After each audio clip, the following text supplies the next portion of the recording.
มากลุงหลายเติบละเด็กน้อยกำลังสิไปห้องเรียน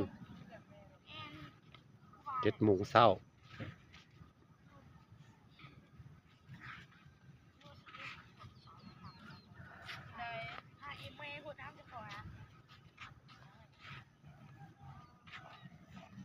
เป็นจุดได้สิเห็นหาดละเพิ่งสายฟืนสายไฟน้ำท่วมเอาขึ้นไปวันนี้เอาลงมาดูดหน้าไปใส่เลย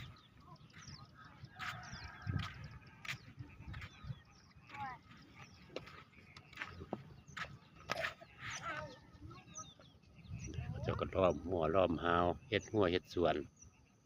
ทางขึ้นไปบ้านนี่แหละนี่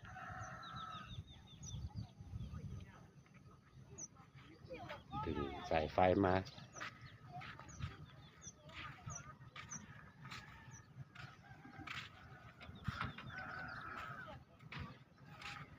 ออกไปส่งเล็กน้อยไปห้องเรียนเมียสิไปซื้อเครื่องพุ่นนางท่าอยู่เงือพุ่นน้ำลงก็ทีละนี่เงือเอาลงบ่ทัน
เสียงแค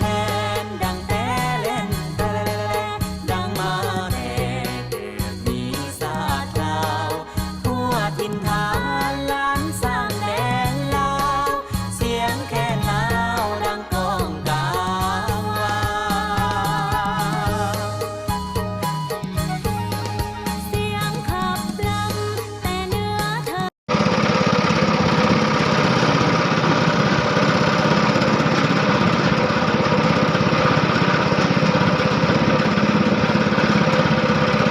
ส่งโซกุนแล้วก็ซื้อเครื่องมาขายพร้อมคือก็ต้มขนมบักเก็ดบักพายปลาแดก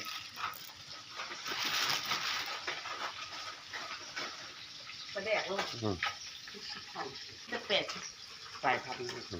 ชื่อตลอดเลย ขายได้ก็ไปซื้อไปน้ำในบ้านแห่เศร้านี้ป่าตีนป่าปักมางปลาบอกปลาน้ำโขงด้วยถ้วยหนึ่งบ้านแห่2 บาทตื่นปั้นข้าวเศร้าลืมบอกจะซื้อสมพัก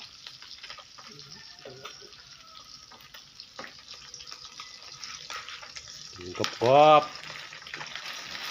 ปั้นข้าวเศร้าแล้วก็ลุกสิลงไปสวนป่าจับเจียว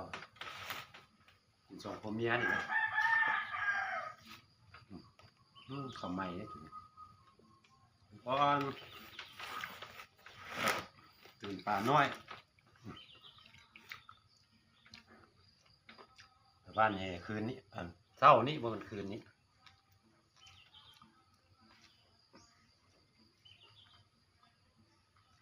แล้วไม่ใช่ให้เอาเป็ดทำไม จะหาเป็ด เอาไปขายน้ำกินน้เป็ดครึ่งกิโล40,000 40,000ใช่ไหม 40โอ้คนนี้ปวด หายได้หลายเลยอันนี้มันแพงจากคนวิหวนเข้าใจราคาคนละราคาอันบุ ผมอำลำบ่ได้ใส่ขี้มันเด้เอาขึ้นมาเมื่อเช้านี่กับมาไว้กับจืดรถพอดีแล้วหรือว่าสวนนี่ได้ขายแล้วนี่นะ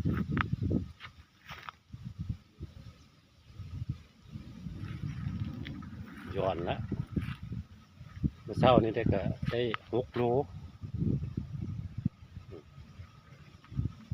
นะบ่ย้อนมันก็เป็นเครือเดียวอย่างที่นี่เราตัดนี้ก็แตก4-5 แหนงตัวนี้ร่องนี้แต่สุ่มไผ่หันโค้งมานี้เขาเก็บเท่านี้ได้6 โลเท่าหน้าก็คูณ 3เท่าแหละพอมันแหนงหนึ่งมันได้4-5 แหนงคนเดียวนี่บวบบักฝากนั่นไปนะบักน้ำก่อหน่อไม้เบิ่งมันห่างเฮียที่นี่เท่าหน้านี่เต็มเนี่ยที่เราเห็นแล้วนี่ดินนี่บักน้ำนี่นะ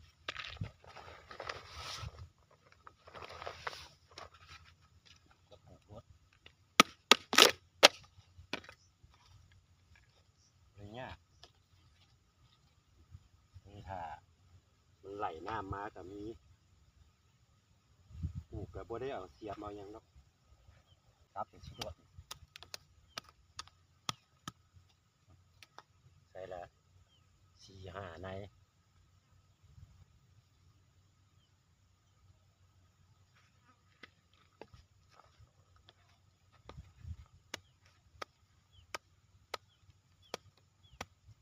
ปลูกบักน้ำบักบวบพวกนี้ก็คือปลูกผักที่คูดเรียนบาทอันนี้ผ้าซับไป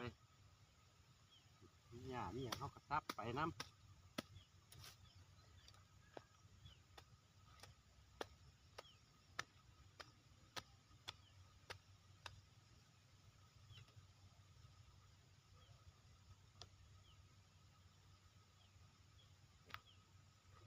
บักน้ำนี่มันไหลน้ำมาเนี่ยเขาเก็บผ้าอยู่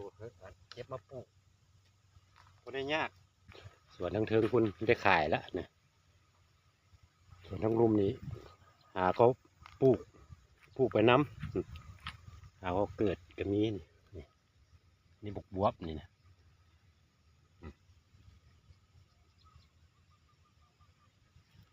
เดี๋ยวนี้ซาวไม้ตัวนี้เอาข้าเจ้าเดียดข้าเจ้าเนี่ย